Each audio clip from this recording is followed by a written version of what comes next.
Bismillahir Rahmanir Rahim. In the name of God, the infinitely kind, the most merciful. Assalamu alaikum wa rahmatullahi wa barakatuh. Peace, mercy, and blessings of God be upon us all. I want to begin first and foremost by thanking you for this gracious invitation to be part of this program to celebrate the birthday of the awaited Imam al-Muntazar al-Mahdi, Ajjalallahu ta'ala farajahu sharif, and also to celebrate the coming of Jesus Christ together with the Messiah al-Mahdi. I want to begin by reciting for you a poem from an Iranian poet. I'm sure all of you know, a 13th century poet, Saadi Shirazi. It's a very nice poem that most of you know if you're Iranian, that has been displayed at the United Nations. They have made a carpet out of it.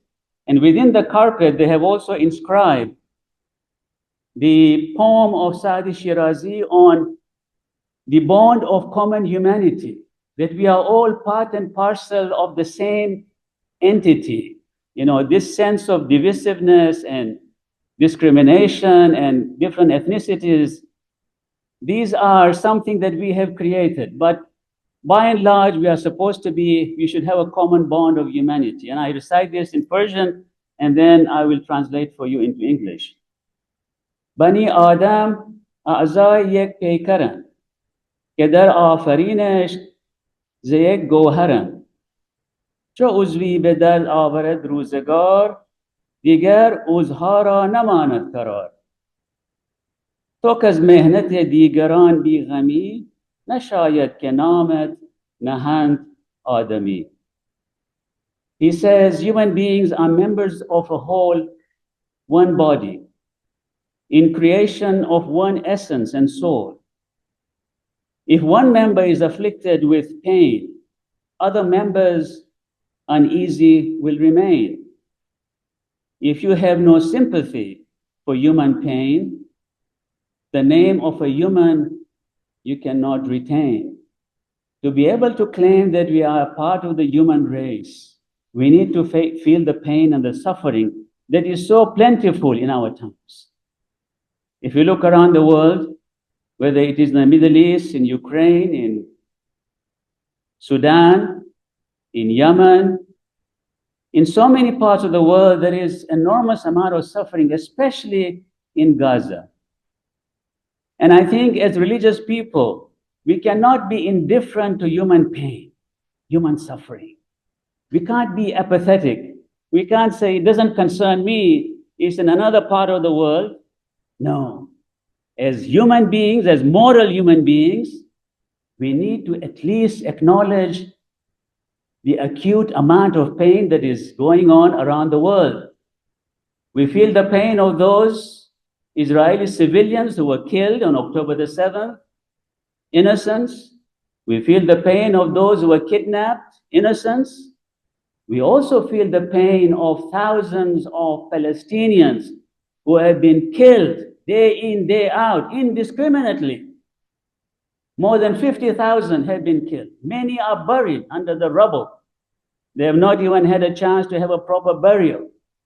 Thousands of them are losing their limbs. They have lost their limbs. Majority of those who are killed are children and women.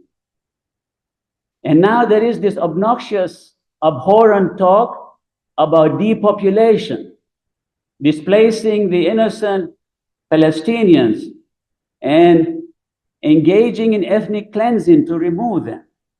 This is the age that we are living in. And therefore, I think it is very good that iccnc collaborates with many of the other organizations and institutions to be able to make a difference in this world. Individually, sometimes I feel so powerless, individually. I feel so hopeless at times, right? What can I do? But institutionally, you can make a difference. And that's why I think it is so crucial and vital for us to support organizations, institutions that support the cause of human justice, social justice. That's why we are celebrating today the birthday of Imam al-Mahdi. His primary mission is to restore human dignity and to establish justice, equity, and fairness on earth, something which is very much lacking. So we hear Saadia Shirazi telling us about this commonality in our bond as humanity. And the United Nations Charter in 1948, they put this as one of their articles in their Human Rights Charter. It says, all human beings are born free and equal in dignity and rights. They are endowed with reason and conscience and should act towards one another in a spirit of brotherhood. Very much it rings the bell of Saadia Shirazi about Bani Adam, right? Many of the concepts of Bani Adam have been captured also in the United Nations Charter. And of course, if you are Iranians, you will remember Cyrus cylinder, you know. In the 6th century BC, Cyrus the king, Kurush, he was one of the earliest kings.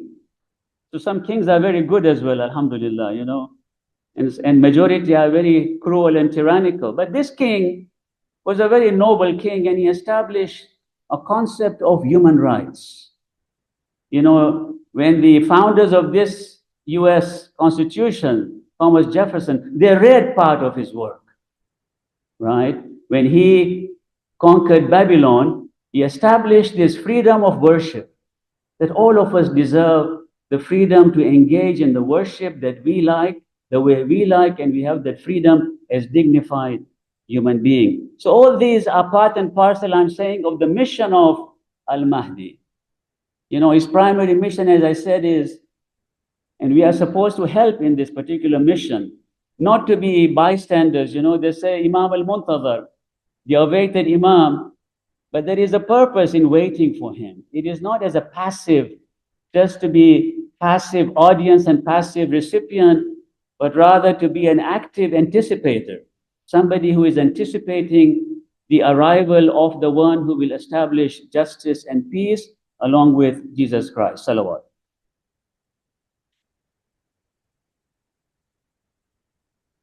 You may have heard of doomsday clock. It is a symbolic clock that represents how close we are to destroying our planet. It was created in 1947 and measures different risks like nuclear threat, biological warfare risk, and climate change. All these risks are now magnified and compounded with the introduction of artificial intelligence, an increase in misinformation, disinformation, and conspiracy theory. In January of this year, this particular clock is closer to destruction of the planet than any other point in our history, standing at 89 seconds. Last year, it was 90 seconds. And these are intellectuals and scientists who are able to gauge the level of risk of how close we are getting. We are on the verge of destroying our planet. As such, we are living in a very precarious and a dangerous world that is edging towards catastrophe and destruction. It is also clear, I think, you will agree, that we cannot trust on us, human beings, to be the agent of change. So far, we have done a very poor job, especially men. I think maybe we should allow women to rule for a while. You know, yes, you see. We have done a miserable job in terms of establishing a sense of fairness and equity in the world.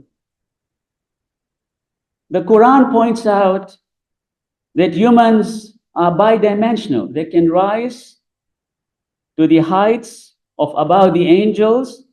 At the same time, they can fall and descend to the depths of depravity below the animal species, because we are made of two very contradictory elements. We are made of the divine spirit, and we are also made of mud or clay. We can either be divine-like or we can become mud-like.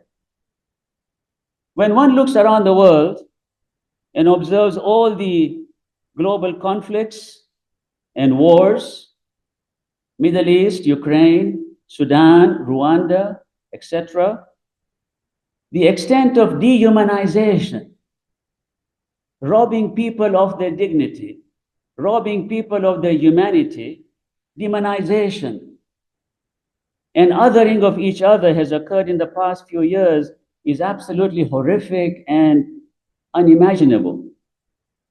This dehumanization goes against our religious values. Yet many of us have weaponized religion to cause harm to each other, to rob each other of our common humanity. Given the present day precarious situation that we are living in, as Dr. Amiri was saying, now would not be a bad time to supplicate and to ask and to plead for God that we need a savior. We need somebody who can save us from ourselves. The Messiah, the Mahdi, and Jesus Christ to bring us back from the precipice of disaster. Because that's his job. One of the hadith says, وَأَنْتَ الَّذِي تَمْلَأُ الْأَرْضَ قِسْطًا وَعَدْلًا بَعْدَمَا مُلِيَتْ ظُلْمًا وَجَوْرًا. That your mission is going to be to prevail, to make prevalent justice and fairness, just as the world was engulfed in injustice and oppression. And it will happen. There is a very nice hadith of the Prophet in Sunni and Shia literature. This is from Sahih Bukhari. It says, the Prophet says, لَوْ لَمْ يَبْقَى مِنَ الدُّنْيَا إِلَّا يَوْمٍ. God is promising us that even if there is just one day left before the end of time, لَطَوَّلَ اللَّهُ الْيَوْمِ. God says, I'm going to prolong that day.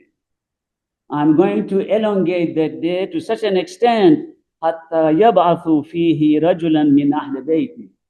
I will prolong that day to an extent that a member from my family, Ahl Bayt, will come to restore human decency and human dignity, to restore justice.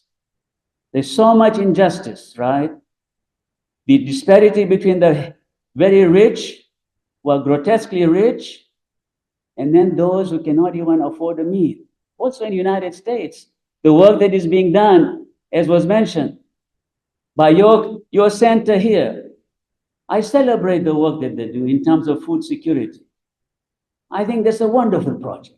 No human being should go to sleep hungry. It is really a testament of betrayal of our humanity. You know, even when we are fasting, we are told, your fasting is not accepted.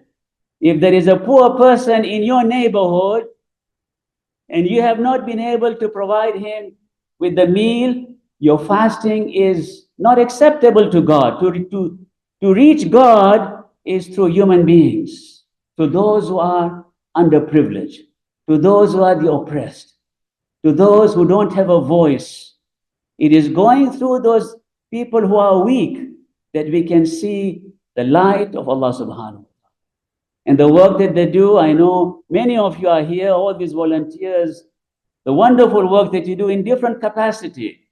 I know this particular mission of food security is done by Suzanne Khanum and her wonderful volunteers. I think we need to celebrate the achievements, and definitely this celebration is also for you, the volunteers of this community. Salawat.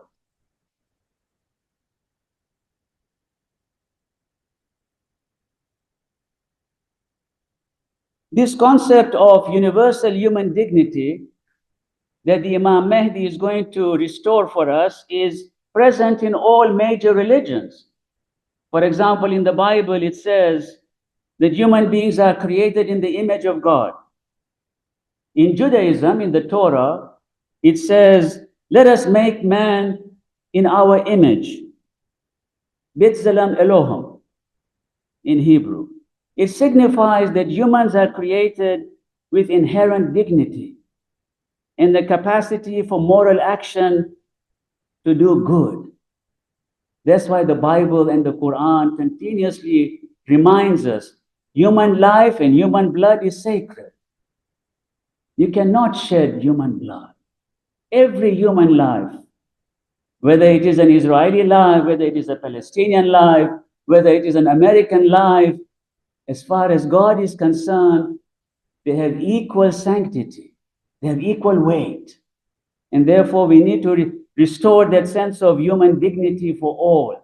All human beings deserve sanctity of life. In the Islamic tradition, as you know, the Quran categorically talks about universal human dignity. It says in the Quran, لَقَدْ كَرَّمْنَا بَنِي آدَمَ. This is the 7th century Arabia. This is not 20th century United Nations. This is 7th century Arabia when they are in there's tribalism. There is infanticide going on, female infanticide. Women were like properties and chattels. In that particular age, the Quran is saying, لَقَدْ كَرَّمْنَا بَنِي آدَمَ. Every child of Adam, not Muslim, every child of Adam is given by God nobility, has been endowed by God honor, dignity, universal humanity in the 7th century Arabia. It's really miraculous to think that the Quran would have these kind of principles. Many of the social legislation in the Quran are truly miraculous, that you could not have thought about this issue.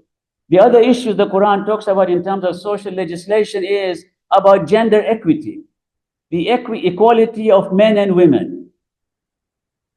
You know, in a patriarchal society, it was extremely miraculous for the Quran to say that men and women are equal, that women are not born from Adam's rib, but they are equal, born from the same soul, same room, min nafsin wahida, from a single soul. All these things are part and parcel of the miraculous nature of the Quran. The Quran also says that God has endowed all of us with a divine spirit. وَنَفَخْتُ فِيهِ مِنْ رُوحِي. What a great honor. God says, I have infused in each and every one of us from His Spirit. All of us have a divine spark. And that's why we have a conscience. When we see something wrong, we can feel it. We may try to somehow make excuses and, justify it. Right? But we know in our conscience, our fitra, this is part of وَنَفَخْتُ فِيهِ مِنْ رُوحِي. It's part of the divine spark. We know what is good from bad, what is moral from immoral. The Quran also refers to us as the Khalifa of God. What a great honor to be called the vicegerent of God. That means we are supposed to be the agents of God to do good, to do His creative work of compassion and love and mercy. If we are supposed to be His agents, we should not create all this hatred, animosity, hostility, all the violence. We cannot be called the creative agents of God. The Quran also says human beings are so noble, we have given them the trust. The mountain said, we cannot accept this trust. It's too heavy for us. The sky said, we cannot accept this trust. But the human being was prepared to accept that divine trust because we have the potential. We have the potential to bring about a just society. We do have. And I think institutionally, if we are strong and we collaborate with other organizations, definitely we should feel empowered. We should not feel hopeless. We should not feel hopeless at all. I think we have a lot of potential, and I think, inshallah, we will succeed in the near future. Salawat.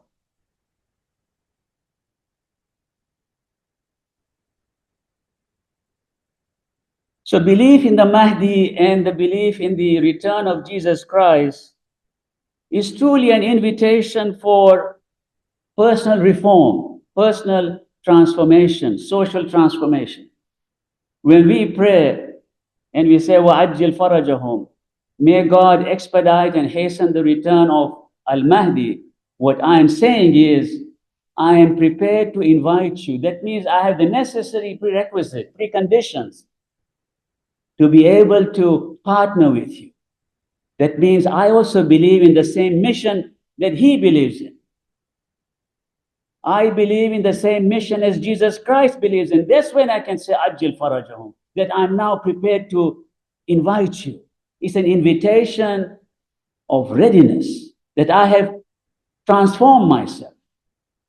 It is not a hollow claim, like Saadi says, that if you don't feel the pain, that we should not call ourselves really human beings.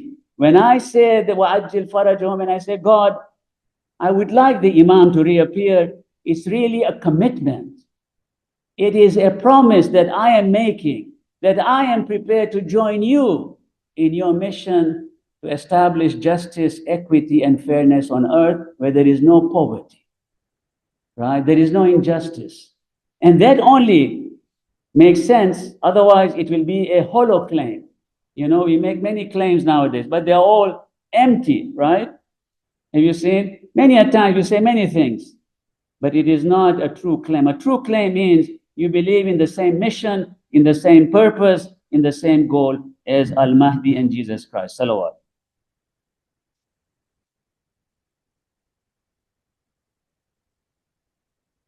This global change that we are anticipating, and I mentioned to you, we are not passive. We are active anticipators. We are not just waiting in anticipation passively, but we are active anticipators awaiting for the return of the awaited Imam al-Muntazir. And we are told in many places, it is not going to be a miraculous transformation. We are not going to have this kind of a magic wand. Of course, Jesus Christ, we are told, used to perform many miracles. He used to cure the leper. He used to bring the dead back to life, and so on. But this particular mission is going to be a collective mission that is going to be through human collective effort. It is not going to be a miraculous overnight change. And therefore, we need to prepare ourselves. We need to make sure that we have the sense of readiness to have all the characteristics, to have the divine attributes in us to be able to participate in this divine mission. That's why we have a very nice hadith related in many hadith literature. It says, the best kind of worship, afdalul ibadah, it says, intidharul faraj. The best kind of worship is to be active anticipators of the return of the Mahdi. It doesn't say the afdalul ibadah is fasting or going for Hajj. It could have said, but it says no. The most praiseworthy act of worship is to be an active anticipator waiting for the return of the just human being. That's very difficult. I think it's easier to fast, isn't it? Ramadan is not too far. I think it's easier to pray 5 times a day. It is very difficult, I think, to become a just human being where you are participating in the cause of social justice. Very, very difficult indeed. But we can do this. As I was saying, we need just clarity. We need clarity of our moral values. Our moral compass should be very clear, should not be foggy. Don't discriminate based upon religion or culture, ethnicity. Be a universalist, be a universal human being. لَقَدْ كَرَّمْنَا بَنِي Adam. God says, I have given dignity to all children of Adam. Doesn't say only Muslims, only Christians, only Jews, all human beings. The Quran, when it talks about the sanctity of life, it says, if you kill unjustly one innocent human being, doesn't say one Muslim, one religious person, one person who believes in God. It says no. Every human being has sanctity of life. And therefore, we have to have this sense of universal social justice. And if we have this clarity, you should be clear, it should be clear in your mind that you don't discriminate based upon religion or culture or ethnicity or race, etc., etc. You believe in universal human dignity, and that's the mission of the Mahdi and Jesus Christ, is to restore our common humanity. We also need unity, not uniformity. There's a difference. We need to be united, but we don't need to be uniform. What do I mean? Uniformity means that my opinion and your opinion are exactly identical. They are the same.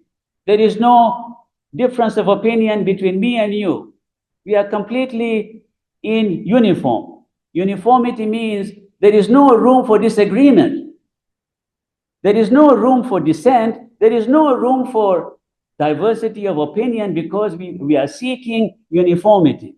Uniformity is not what we are seeking. We are seeking unity. Unity means I have my opinion. I'm also prepared to listen to your opinion and learn from you. I am not egotistical. I don't say that, whatever I believe is the finality because I have this mega ego, right? I know everything. Whatever I say is the truth. No, that's not the meaning of unity. Means you are prepared to accept that you could be wrong. I could be wrong. I am prepared to learn from you and learn from others. That's the meaning of unity. Not that we are seeking uniformity, that everybody has to come to the same identical opinion that we share. We also should not feel hopeless. I know times are very bleak right now. We should not feel powerless. We should not feel a sense of despair.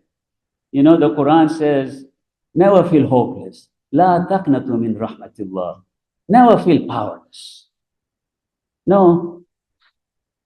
As long as we are sure that we are on the path of social justice and our moral compass is clear, be very sure God is there, undoubtedly, without a shadow of doubt. And I will give you a couple of verses and then conclude that there is a divine promise that God is with those who are just. God promises. So as long as we have this clarity of our compass, clarity of our mission and purpose, don't be hopeless at all. Another thing that we need as well, we need to also learn to sacrifice. We can't expect to receive everything on a silver platter. We also need to sacrifice at times. Sacrifice our time, sacrifice our intellect, sacrifice our expertise, sacrifice our wealth. Otherwise, how do we expect to be able to welcome the one who is going to restore justice and equity? We need to also learn the meaning of sacrifice. I think it's very important. Sacrifice should become an integral part of our mission to establish social justice. And that's the primary mission of the Imam. He wants to restore that sense of togetherness, common humanity, a sense of sensitivity to other people's pain and suffering, and to distance ourselves from egoism, from individualism, from materialism. All these vices that we are accumulating is something that we also need to learn. In other words, we need to put God as our center. We should not put ourselves at the center, our ego. I have to remove myself, my ego from the center, and replace the center with God, with the divine. Or some would say with humanity. Put humanity at the center and decenter our ego and ourself. This is the divine promise, and I conclude. Those of us who believe the Quran is the word of God, has been preserved in its verbatim original form, the Mahdi is a promise given to us by God. In chapter 21, verse 105, God says, وَلَقَدْ كَتَبْنَا فِي الزَّبُورِ, we have recorded in the Psalms of David, مِن بَعْدِ ذِكْرِ, and other scriptures as well. God says, I have put this promise in all the scriptures, أَنَّ الْأَرْضَ يَرِثُهَا إِبَادَ الصَّالِحِينَ, that the earth is going to be inherited by those who are righteous, who are morally sound. Well, so far, I don't think at any time in our civilization, the earth has been ruled by those who are just. Don't you agree? Yes, we have had parts of the world that have been ruled by, let's say in Makkah, the Prophet had a just society, or in Medina, he had a just society, and so on. But we have never had, it says al-ard, the whole earth, not just one particular locality, but rather it says, the promise says God, an al-arda yarithuha, all of the earth, the earth. And therefore the promise is there, that there is going to be, in the future, undoubtedly, a restorer of a one who will create justice and equity on earth. Another ayah, and there are others too. In chapter 28, verse 5, God says, وَنُرِيدُ أَن نَمُنَّ عَلَى الَّذِينَ اسْتُضْعِفُوا فِي الْأَرْضِ, God says, it is my desire to bestow this favor upon those who are the weak, mustad'af, those who don't have a voice, right? We disregard them. They're unimportant. They're insignificant. They're trivial. They are dispensable. God says, no, I have them in mind. I desire that this favor be given to those who are mustad'af fil ard, on earth, wa naj'alahum a'imma. God says, I'm going to bestow upon them leadership.